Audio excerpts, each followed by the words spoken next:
কি করছেন বলুন তো? একটা পুরো গ্রাম ফাঁকা হয়ে যাচ্ছে আর আপনারা হাত গুটিয়ে বসে আছেন। কি করব বলুন ম্যাডাম, আমরা আমাদের মতো অনেক চেষ্টা করেছি, কিন্তু কোনো উপায় বের করতে পারিনি। আচ্ছা আপনি একটা কথা বলুন তো, এই গ্রামের লোকজন গ্রাম ছেড়ে কোথায় যাচ্ছে? ম্যাডাম, জমি জায়গা সব বিক্রি করে দিয়ে ওর আত্মীয়র বাড়ি চলে যাচ্ছে।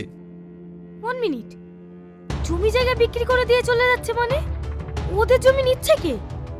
ম্যাডাম, ওই পাশের গ্রামের মোড়ল সাহেবকে। সব জমি উনি একাই নিচ্ছেন?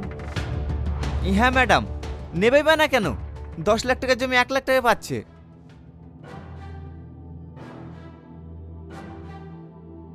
I see. আচ্ছা তুমি এখন যাও, আমি দেখছি।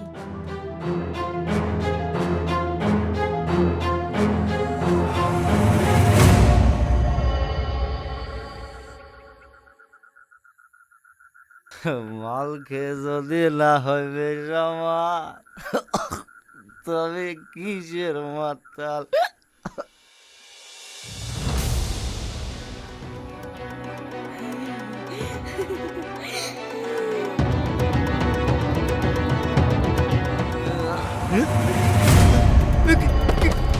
কে তুমি?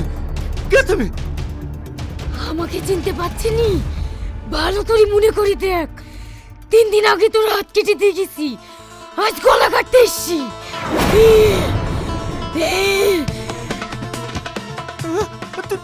তুমি কে রাত কাটবা? আমি তো আমার হাত নিজে কেটেছি।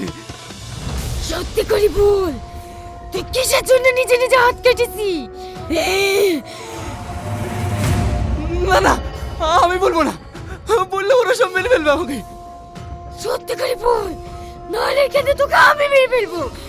বল। মুখ কাঁচাইবে না, মুখ কাঁচাইবে না, আমি সব বলছি, আমি সব বলছি।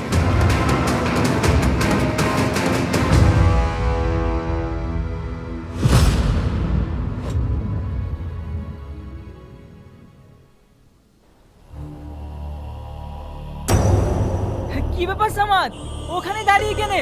আজ তোদের লেগেই তো আমার স্বপ্ন পূরণ হতে চলেছে। হায় আয়, আনন্দ কর। কেউ পালানোর চেষ্টা করবে না, পুলিশ চারিদিক থেকে তোমাদেরকে ঘিরে ফেলেছে। সবাই চুপচাপ দাঁড়িয়ে থাকবে।